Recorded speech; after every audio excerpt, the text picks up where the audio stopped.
ॐ श्री गुरुभ्यो नमः। हरिः ओम्। ॐ नमो भगवते वासुदेवाय। ॐ श्री कृष्णाय परब्रह्मणे नमः।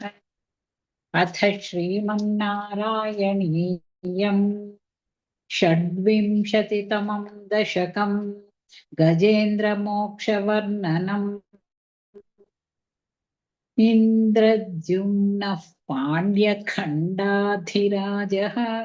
त्वद्भक्तात्मा चन्दनाद्रौ कदाचित् त्वत्सेवायामग्नधीरालुलोके नैवागस्त्यं प्राप्तमातिथ्यकामम्। कुम्भोद्भूतिः संहृतः क्रोधभारः स्तब्धात्मा त्वं हस्ति भूयं भजेति शप्त्वाथैनं प्रत्यगात्सोऽपि लेभे हस्तीन्द्रत्वं त्वत्स्मृतिव्यक्तिधन्यम् दुग्धाम्भोधेर्मध्यभागे क्रीडन् शैले योऽन्विन्दो नत्यवर्तिष्ठशक्त्या त्वद्भक्तानां कुत्रनोत्कर्षलाभः स्वेन स्थेम्ना दिव्यदेशत्वशक्त्या सोऽयं खेदानप्रजाननन् कदाचित् शैलप्रान्ते घर्मतान्तः सरस्त्याम् यूथैः सार्थं त्वत्प्रणुन्नोभिरेमे हुहुस्तावद्देवलस्यापि शापात् ग्राहीभूतस्तज्जले वर्तमानः जग्राहैनं हस्तिनं पाददेशे शान्त्यर्थं हि शान्तिदोषि स्वकाना त्वत्सेवा वैवादुर्निरोधं युध्यन्तौ वत्सराणां सहस्रं प्राप्ते काले त्वत्पदैकाग्र्यसिद्ध्यै नक्राक्रान्तं हस्तिवर्यौ यथास्त्वम् आर्तिव्यक्तप्राक्तनज्ञानभक्तिः शुण्डोत्क्षिप्तैः पुण्डरीकैः समर्चन् पूर्वाभ्यस्तन्निर्विशेषात्मनिष्ठम् स्तोत्रं श्रेष्ठं सोन्वगादिपरात्मन् श्रुत्वा स्तोत्रं निर्गुणस्थं समस्तं ब्रह्मेशादैर्नाहमित्यप्रयाते सर्वात्मा त्वं भूरि कारुण्यवेगात् तार्क्ष्यारूढः प्रेक्षितो भूः पुरस्तात् हस्तीन्द्रन्तं हस्तपद्मेन धृत्वा चक्रेण त्वन्नक्रवर्यौ व्यदारीः गन्धर्वेऽस्मिन् शापे सहस्ती त्वत्सारूप्यं प्राप्यते दीप्यते स्म एतद्वृत्तं त्वां च मां च प्रगेयः गायेत् सोऽयं भूयसे श्रेयसे स्यात् इत्युक्त्वैनं सार्थं गतस्त्वं धिष्ण्यौ विष्णो पाहि वातालयेश इति श्रीमन्नारायणीये गजेन्द्रमोक्षवर्णनं नाम षड्विंशतितमं दशकं समाप्तम्। नारायणाखिलगुरो भगवन्नमस्ते। नारायणाखिलगुरो भगवन्नमस्ते। अथ सप्तविंशतितमं दशकं क्षीराब्धिमथने कूर्मावर्णनम्।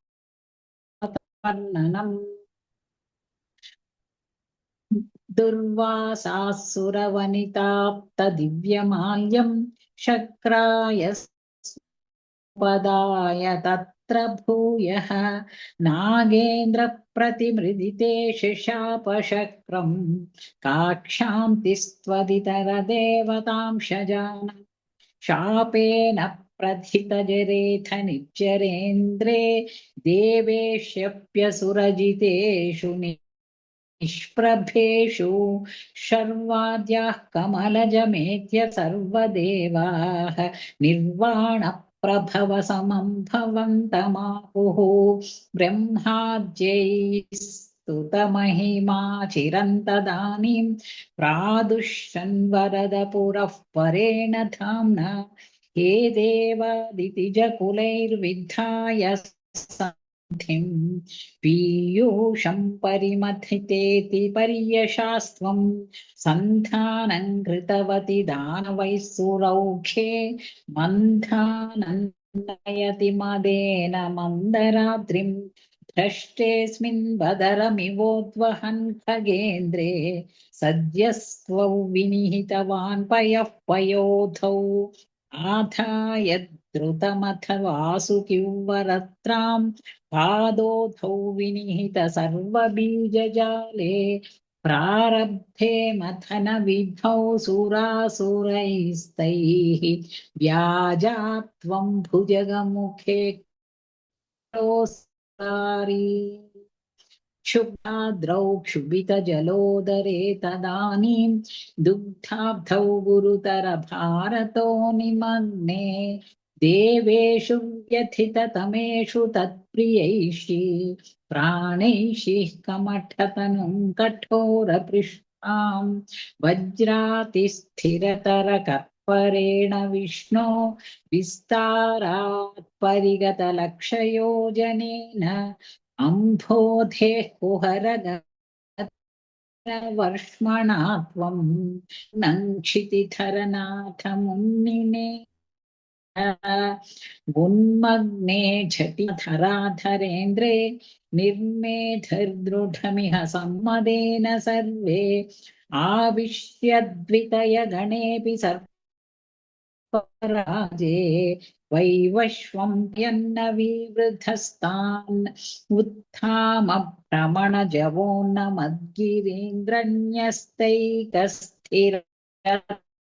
हस्तपङ्कजं त्वाभ्राते विधिगिरिशादयः प्रमोदात् उद्भ्रान्तानुरुपात्तपुष्पवर्षाः दैत्यौघे भुजगमुखानिलेन तप्ते तेनैव त्रिदशकुलेऽपि किञ्चिदार्ते कारुण्यात् तव किल देववारिवाहाः प्रावर्षन्नमरगणान्न दैत्यसङ्घान् उद्भ्राम्यद्बहुमिति नक्रचक्रवाले तत्राब्धौ चिरमथितेऽपि निर्विकारे एकस्त्वं करयुगकृष्टसर्पराजः सम्राजन् पवनपुरेश पाहि रोगात् इति श्रीमन्नारायणीये क्षीराब्धिमथने कूर्मावतारवर्णनम् नाम नार सप्तविंशतितमं दशकं समाप्तं नारायणाखिलगुरो भगवन्नमस्ते नारायणाखिलगुरो भगवन्नमस्ते अथ अष्टाविंशतितमं दशकम् अमृतमथने काद्युत्पत्तिवर्णनम् लक्ष्मी स्वयंवरवर्णनम् अमृतोत्पत्तिवर्णनम् च करलन्तरलालं पुरस्तात् जलधिरुद्विजगालकालमरस्तुतिवादमोदनिघ्नः गिरिशस्तन्निपपौ भवत्प्रियार्थम् विमथत्सु सुरासुरेषु जाता सुरभिस्तामृषिशून्यधा स्त्रिधामन् हयरत्नमभूदथे भरत्नम् द्युतरुश्चाप्सरसुरेषु तानि जगदीश भवत्परा तदानी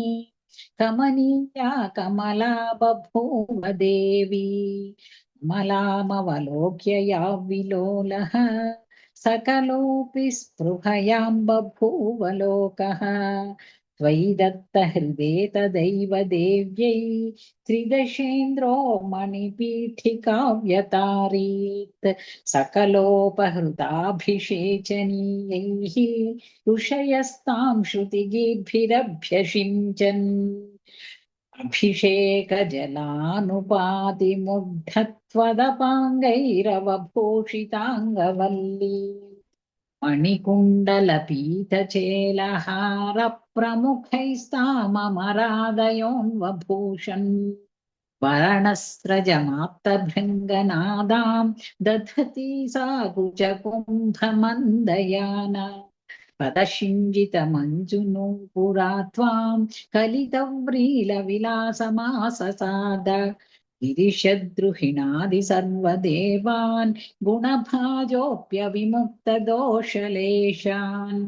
अवमृश्य सदैव सर्वरम्ये निहिता त्वय्यनयापि दिव्यमाला मुरसा तरसा ममानिथैनां भुवनानां जननीमनन्यभावा त्वदुरो विलसत्तदीक्षणश्रीपरिवृष्ट्या परिपुष्टमास विश्वम् अतिमोहनविभ्रमा तदानीं मदयन्ती खलु वारुणी निरागात् तमसः पदवीमदास्त्वमेना अतिसम्माननया महासुरेभ्यः तरुणाम्बुदसुन्दरस्तदा त्वं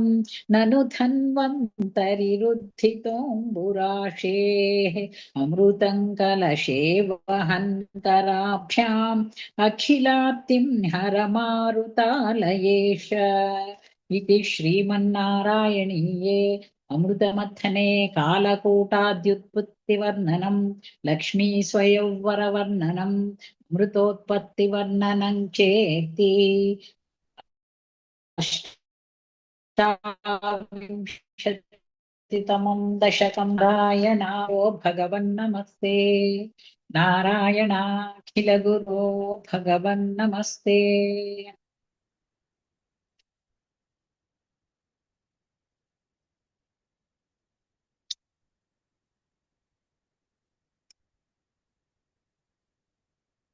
अथ एकोनत्रिंशत्तमं दशकं देवानाममृतोपलब्धिप्रकारवर्णनम् उद्गच्छतस्तव करादमृतं हरत्सु दैत्येषु दानशरणाननुमीय देवान् सद्यस्तिरोदधिथदेव भवत्प्रभावात् उद्यत्स्वयुध्यकलहादितिजा बभूवुः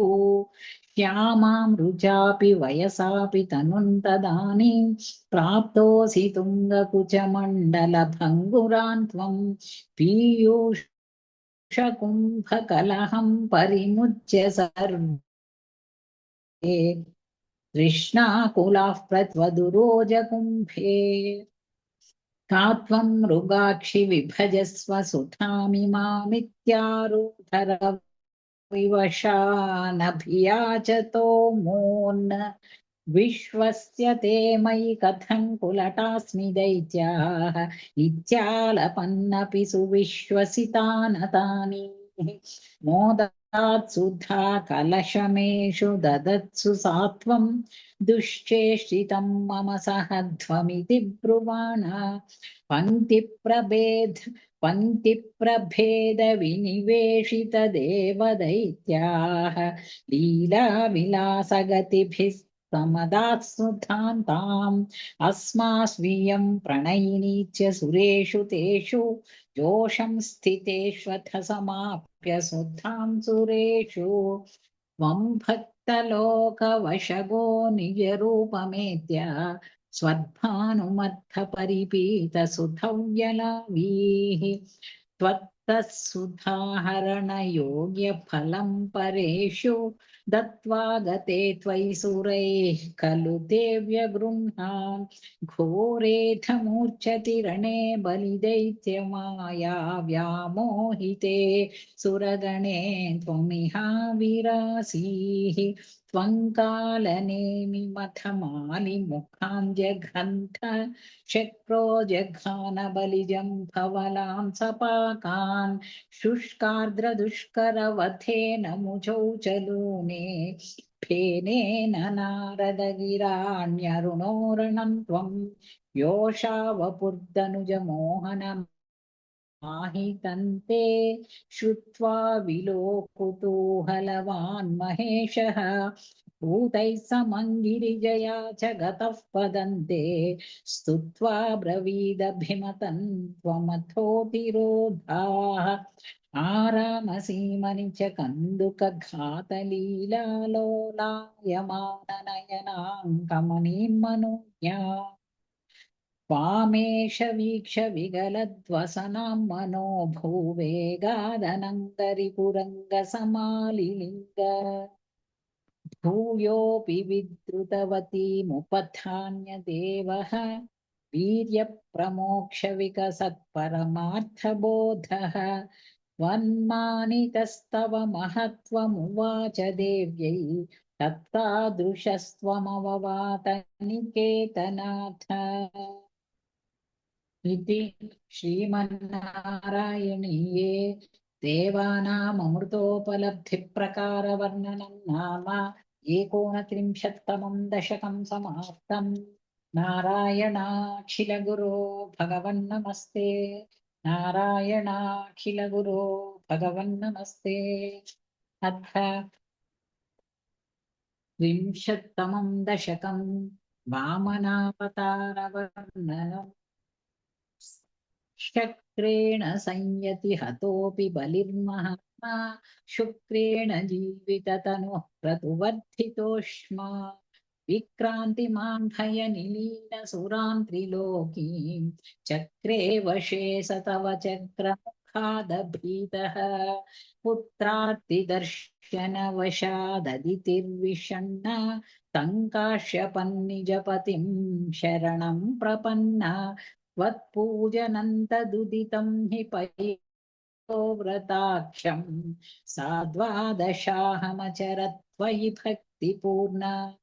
तस्यावधौ त्वयि निलीनमतेरमुष्याः श्यामश्चतुर्भुजवपुः स्वयमाविरासीः नम्राञ्चतामिह भवत्तनयो भवेयं गोप्यं मदीक्षणमिति प्रलपन्नयासीः त्वं काश्यपे तपसि सन्निदधत्तदा प्राप्तोऽसि गर्भमदितेः प्रणुतो विधात्रा प्रासूत च प्रकटवैष्णव दिव्यरूपम् सा द्वादशी श्रवणपुण्यदिने भवन्तम् पुण्याश्रमन्तमभिवर्षति पुष्पवर्षैः हर्षाकुले सुरकुले कृततूर्यघोषे बद्ध्वाञ्जलिं जय जयेति नुतः पितृभ्यां तत्क्षणे पटुतमौ वटुरूपमाधाः तावत् प्रजापतिमुखैरुपनीयमौखीदण्डाजिनाक्षवलयादिभिरर्च्यमानः देदीप्यमानवपुरीश कृताग्निकार्यः त्वं प्रास्थिता बलिगृहं प्रकृताश्वमेधम् गात्रेण भावि महिमोचितगौरवं प्राक् व्यावृण्वतेव धरणीं चलयन्नयासीः छत्रं परोष्मतिरनाथमिवादधानः दण्डं च दानवजनेष्विव सन्निधातुं तां नर्मदोत्तरतटे हयमेधशालाम् आसेदुषित्वैरुचा तव रुद्धनेत्रैः भास्वान् किमेष दहनोऽनु सनत्कुमारः योगीनुकोऽयमिति शुक्रमुखैः शशङ्के आनीतमाशु भृगुभिर्महसाभिभूतैः त्वां रम्यरूपमसुरः पुलकावृताङ्गः भक्त्या समेत्य सुकृती परिनिज्य पादौ तत्तोयमन्वधतमूर्धनितीर्थतीर्थम् प्रह्लादवंशजतया क्रतुभिर्द्विजेषु विश्वासतोऽनुतदिदन्दितिजोऽपि लेभे यत्ते पदाम्बुगिरिशस्य शिरोऽभिलाल्यम् सत्त्वौ विभो गुरुपुरालय पालयेत्थाः इति श्रीमन्नारायणीये वामनावतारवर्णनं नाम 30तमं दशकं समाप्तम्। नारायणाखिलगुरो भगवन्नमस्ते। नारायणाखिलगुरो भगवन्नमस्ते।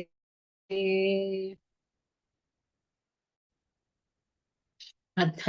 39तमं दशकं बलिदर्पहरणवर्णनम्। प्रीत्या दैत्यस्तव तनुमहः प्रेक्षणात् सर्वथापि त्वामाराध्यन्न वितरचयन्नञ्जलिं सञ्जगाद मत्तः किं ते समभिलषितौ विप्रसूतो वदत्वं वित्तं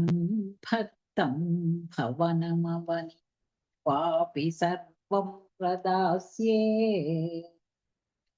तामक्षीणां बलिगिरमुपाकर्ण्य कारुण्यपूर्णोऽप्यस्योत्सेकं शमयितुमना दैत्यवंशं प्रशंसन् भूमिं पादत्रयपरिमितां प्रार्थयामासिदः त्वं सर्वं देहीति तु निगदिते कस्य हास्यन्न वा स्यात् विश्वेशं मां त्रिपदमिह कियाचसे बालिशस्त्वं सर्वां भूमिं वृणु किममुनेत्यालपत्वां स तृप्यन् यस्माद्दर्पा त्रिपदपरिपूज्य क्षमः क्षेपवादान् बन्धं चासावगमदतदर्पोऽपि गाढोपशान्त्यै पादत्रय्याय दिनमुदितो विष्टपैर्नापि तुष्येत् इत्युक्तेऽस्मिन् वरद भवते दातु कामेऽथ तोयम् दैत्याचार्यस्तव खलु परीक्षार्थिनः प्रेरणार्थम् मामादेयं हरिरयमिति व्यक्तमेवा बभाषे याचत्येवौ यदि स भगवान् पूर्णकामोऽस्मि सोऽहम् दास्याम्येव स्थिरमिति वदन् काव्यशब्दोऽपि दैत्यः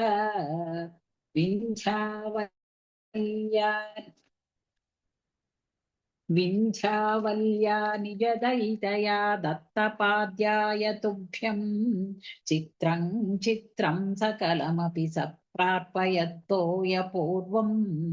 निःसन्देहन्दिति कुलपतौ त्वय्यशेषार्पणं तत् व्यातन्वाने मुमुचुर्ऋषयस्तामराः पुष्पवर्षम्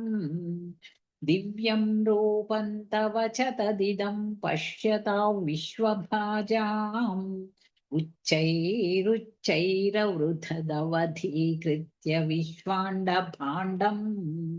त्वत्पादाग्रन्निजपदगतं पुण्डरीकोद्भवोऽसौ कुण्डीतो यैरसि सदपुनाद्यज्जलौ विश्वलोकान् हर्षोत्कर्षात् सुबहुननुते खेचरैरुत्सवेऽस्मिन् भेरीन्निघ्नन् भुवनमचरज्जाम्बवान् भक्तिशाली तावद्दैत्यास्वनुमतिमृते भर्तुरारब्धयुद्धः देवोपेतैर्भवदनुचरैः सङ्गता भङ्गमापन् कालात्मायौ वसति पुरतो यद्वशात् प्राजिता स्मः युवो युद्धैरिति बलिगिरा तेऽथ पातालमापुः पाशैर्बद्धिना दैत्यमुच्चैरवादीः तार्तीकन्दिश मम पदं किन्न विश्वेश्वरोऽसि पादं मूर्ध्नि प्रणय भगवन्नित्यकम्पौ वदन्तम् प्रह्लादस्तं स्वयमुपगतो मानयन्नस्तवीत्वाम् दर्पोच्छित्यै विहितमखिलं दैत्यसिद्धोऽसि पुण्यैः लोकस्ते स्तुत्रिदिव विजयी वासवत्वं च पश्चात्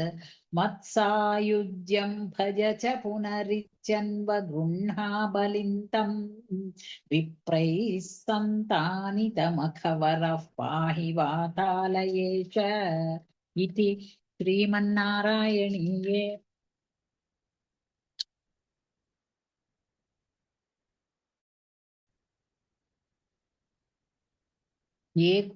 एकोनत्रिंशत्तमं दशकं समाप्तम् नारायण भगवन्नमस्ते नाखिल भगवन्नमस्ते अथ द्वात्रिंशत्तमं दशकं मत्स्यारवन्नं पुरा हयग्रीवष्टान्तरान्त्योद्यद्रोन्मुखब्रह्ममुखाधृतेषु वेदेष्वधित्सः किल मत्स्यरूपम् सत्यव्रतस्य द्रमिलाधिभक्तुः वयतस्तदानीम् करालिताकृतिः स्वम् अदृश्यथाः कश्चन बालमीनः क्षिप्तं जले त्वां चकितौ विलोक्य निन्येम्बुपात्रेण मुनिः स्वगेहं स्वल्पैरहोभिः कलशिं च कूपं वापीं सरश्चानशिषे विभो त्वं योगप्रभावाद्भवदाज्ञयैव नीतस्ततस्त्वं मुनिना पयोधिं पृष्टो मुना कल्पदिदृक्षुमेनं सप्ताहमास्वेति वदन्नयासीः प्राप्ते त्वदुक्ते हनिवारिधारा परिप्लुते भूमितले मुनीन्द्रः सप्तर्षिभिः सार्ध सप्तर्षिभिः सार्धमपारवारिण्युद्घूर्णमानः त्वाम् धरान् त्वदादेशकरीमवाप्तां नौरूपिणीमारुरुहुस्तदा ते तत्कम्पकम्प्रेषु च तेषु भूयः त्वमम्बुधेराविरभूर्महीयान् छशाकृति योजनलक्षदीर्घां दद्धानमुच्चैस्तरतेजसं त्वां निरीक्ष्य तुष्टा मुनयस्त्वदुक्त्या त्वत्तुङ्गशृङ्गे तरणिं बबन्धुः आकृष्टनौको मुनिमण्डलाय प्रदर्शयन् विश्वजगद्विभागान् संस्तूयमानो भ्रुवरेण तेन ज्ञानं परं चोपदिशन्नचारीः कल्पावधौ सप्तमुनीन् पुरोवत् प्रस्थाप्य सत्य व्रतभूमिपन्तं वैवस्वताक्षं मनुमादधानः क्रोधाद्धयग्रीवमभिद्रुतो भूः स्वतुङ्गशृङ्गक्षतवक्षसन्त्वं तं निपात्य दैत्यं निगमान् गृहीत्वा विरिञ्चये प्रीतहृदे ददानः प्रभञ्जनागारपते प्रपायाः इति श्रीमन्नारायणीये मत्स्यावतारवर्णनं नाम द्वात्रिंशत्तमं दशकं समाप्तम् नारायणाखिलगुरो भगवन्नमस्ते नारायणाखिलगुरो भगवन्नमस्ते